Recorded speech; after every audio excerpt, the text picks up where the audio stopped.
section. Right, so I'll give you a little bit of grounding on some of the customers we've been speaking with and we're working with to bring this product to market. First, I'd like to introduce Mike. Mike is a fictitious character. The customer is not, but he does not want to be on screen right now. He works in M&E space. He's challenged today when he's producing a movie, especially the last 4 to 8 weeks of a movie, you go from a rendering core count of 30,000 maybe to 60 or 90,000 cores. The technologies today help him move into the cloud. They're difficult, they're hard to use, and he has to make decisions he's not equipped to do, especially is where to render. What has the business side of things doesn't align to his view of managing it and the actual infrastructure making it happen. Most importantly, they want to leverage what they have already. They're cost sensitive, but also want to move and leverage more of an OpEx versus a CapEx model. But they want to make the right decisions along the way. Same thing with Tiffany Marketing. She has very, very different technology space. In fact, she wants to be free of IT. She doesn't want to sit and ask, where's my share, where's the data to it? Do I have permissions to access it?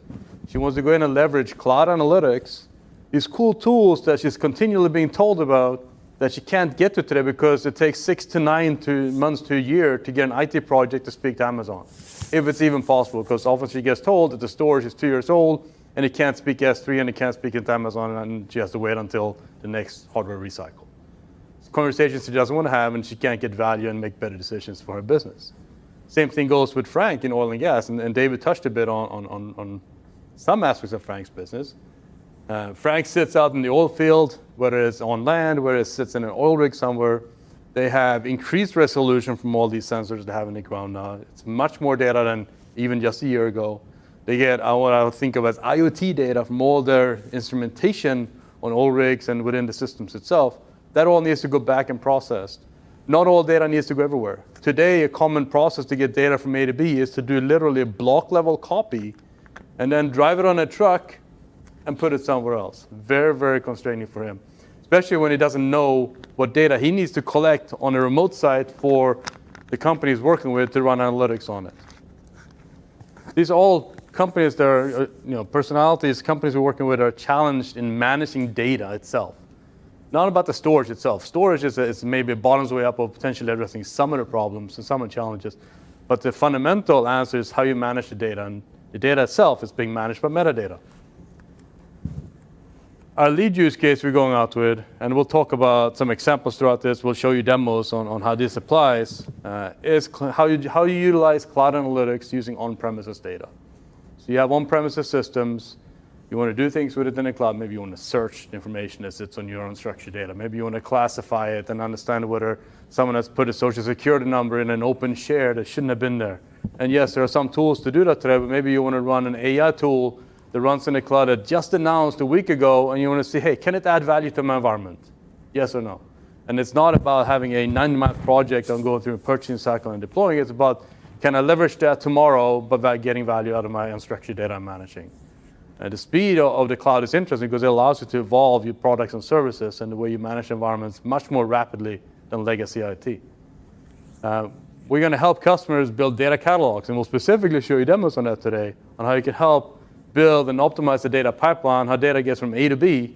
For example, rather than building a data swamp, you can build a proper data lake with information in it that's relevant versus dumping everything possible in it.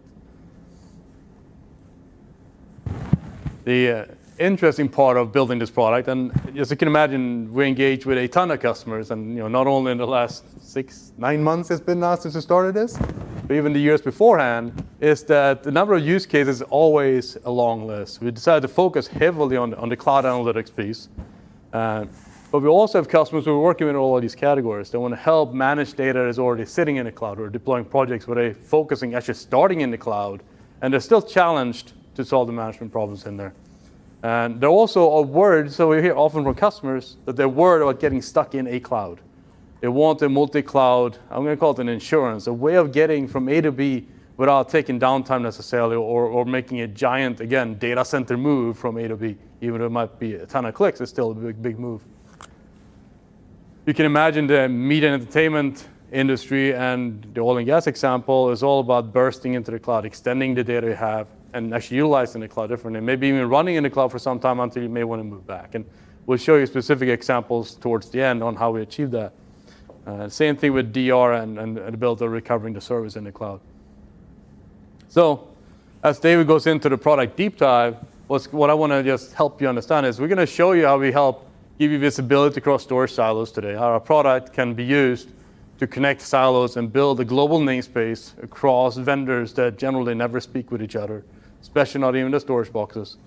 Most importantly, I should highlight, we're not storage itself. We help customers consume file and object data, unstructured data.